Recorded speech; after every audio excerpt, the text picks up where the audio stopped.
Thank you.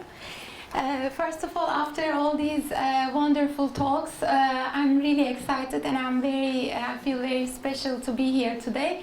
My talk is going to be more, I think, light because I will be mainly talking about my practice and what I have been doing after graduating. I hope you will enjoy it. So I will be talking about my current work, my PhD in mindfulness, and mainly my work with Turkish minority in London. I have some research studies and some example of cases.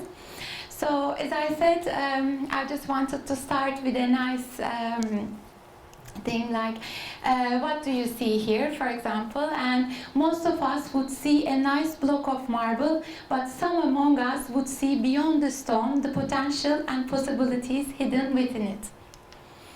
So I believe the person who captured this idea best was the famous Florentine sculptor Michelangelo. He said that he saw the perfect statue in the stone, carved away surrounding rock to unleash it, to set it free. So as a sculptor, Michelangelo was very particular about choosing the pieces of marble he would work on. At times he picked blocks with apparent imperfections, which in the finished work enhanced the beauty of the piece. So just like Michelangelo chose his marbles, we were chosen with care and we were the ones with special qualities and promise. Our education, yeah. Our educators in Freud Center helped us to discover our talents and unleash our potential hidden within. And we were challenged intellectually and we were taken out of our comfort zones, thus we could grow as individuals and professionals. So, like modern-day Michelangelos, we might continually seek to discover the true potential within ourselves and work with passion and boldness to unleash it. So my path, along the way, I affirmed my interests and strengths in the pursuit of knowledge. And then I made a commitment to be a part of a community of scholars on a lifelong journey of learning and discovery. So there is a nice quote: without community, knowledge becomes idiosyncratic. The lone learner studying in isolation is vulnerable to narrowness, dogmatism, and untested assumptions. And learning misses out on being expansive and informed, contested by opposing interpretations, leavened by different experience, and refined by alternative viewpoints. So as I said, I feel privileged and special to be a graduate of Freud Center. So yeah, again, our program combined academic study and discovery and stimulated discourse across disciplinary boundaries and broadened our intellectual horizons. Okay, and at the end of the journey, after my graduation, of course, as all of us, I thought we need to give something valuable back to the community and society. So my work, which I'm also doing at the moment, is based, after I graduated from the Freud Center, I was involved with the Turkish embassy, especially working with them for empowering women. I will talk about the Turkish minority here. So this voluntary organization called Women's Platform. The aim is to help immigrant women facing disadvantages due to the challenges of life in a new country occurring simultaneously with childbearing and early childhood responsibilities. So my main aim in working with Turkish women, mothers, is to inspire, motivate and empower them, as well as informing them with parenting skills. And my professional and volunteer work has been benefiting the local community, including the underprivileged.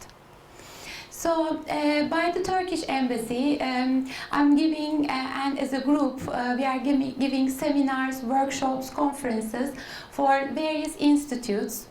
especially Turkish community centers, voluntary organizations, and obviously the topics are parenting skills, child development, adolescence, how to cope with stress and anxiety, and adaptation to the society. And as Inge told, I'm writing in some newspapers and doing some TV work just to inform our community, especially in London. So I will skip this maybe later on when I finish it.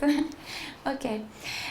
So when I was working with Turkish women and especially doing work on parenting skills, I realized that there is this big need, great need of treating them and working them in terms of their stress, anxiety, and depression.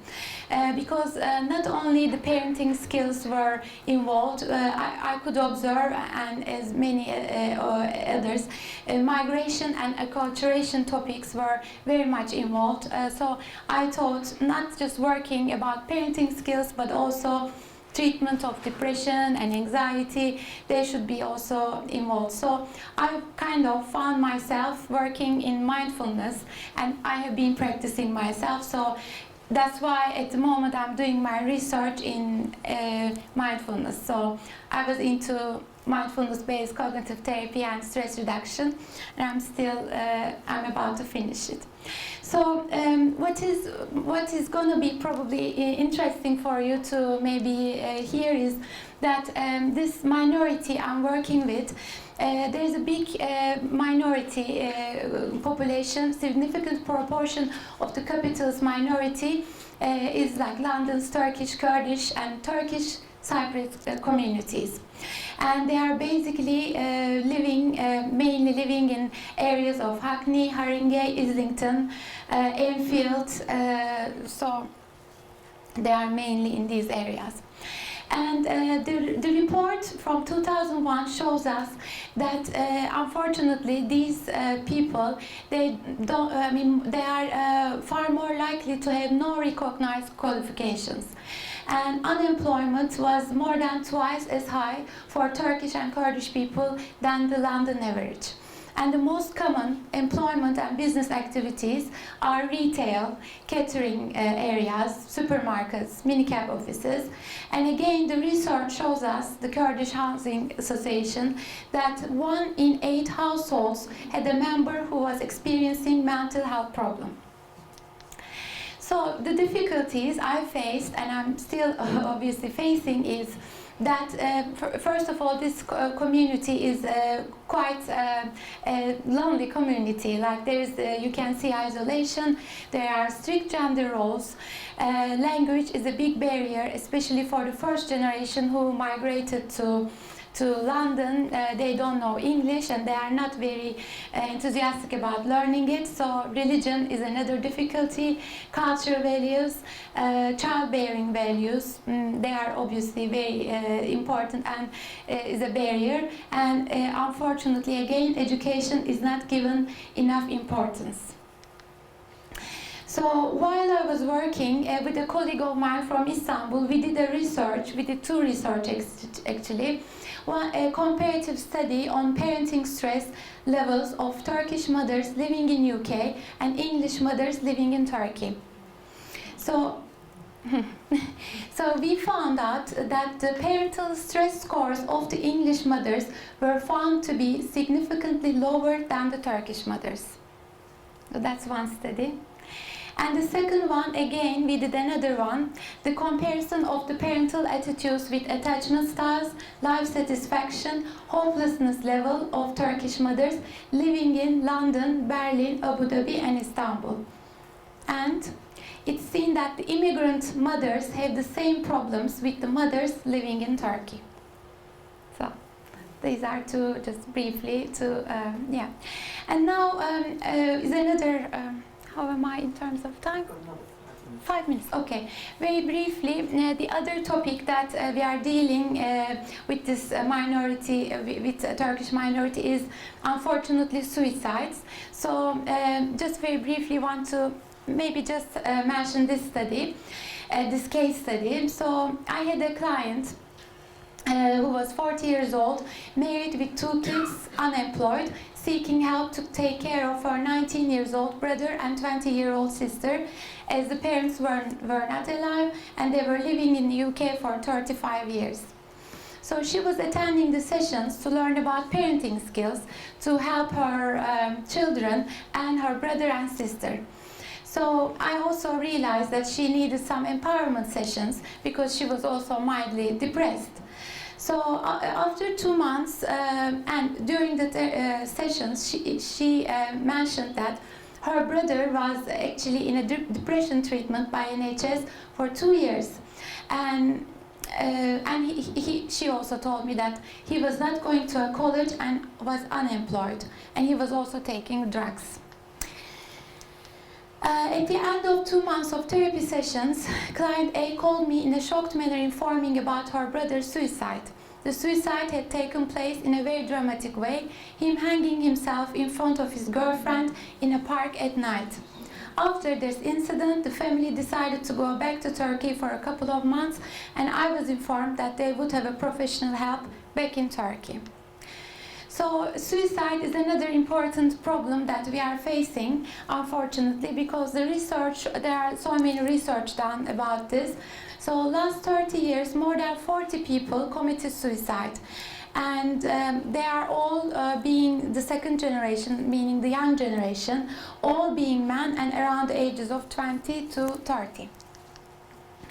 So Çetin, who did a lot of research on this, he said that the factors could be problems in integrating with the host society, the lack of knowledge of parenting skills and lack of education, the parents living in isolated groups as having difficulties in adapting to urban society, mostly coming directly from villages from Turkey, the parents not giving enough importance to education, wishing that their children will continue with the family business, such as coffee shops, restaurants. So they don't motivate their children enough to have a good education. So therefore the children know that they don't need to worry about their education and they don't have a role model to look up to. So they engage with gangs to fulfill their wish for a group identity. And the research shows that there is a 5-year time span between expulsion from school and suicide. So in these 5 years, the person, if he does not find a job and doesn't have a good relationship with his peers, there is a high risk of suicide. I'm going to skip this case study, maybe, because it's just, yeah.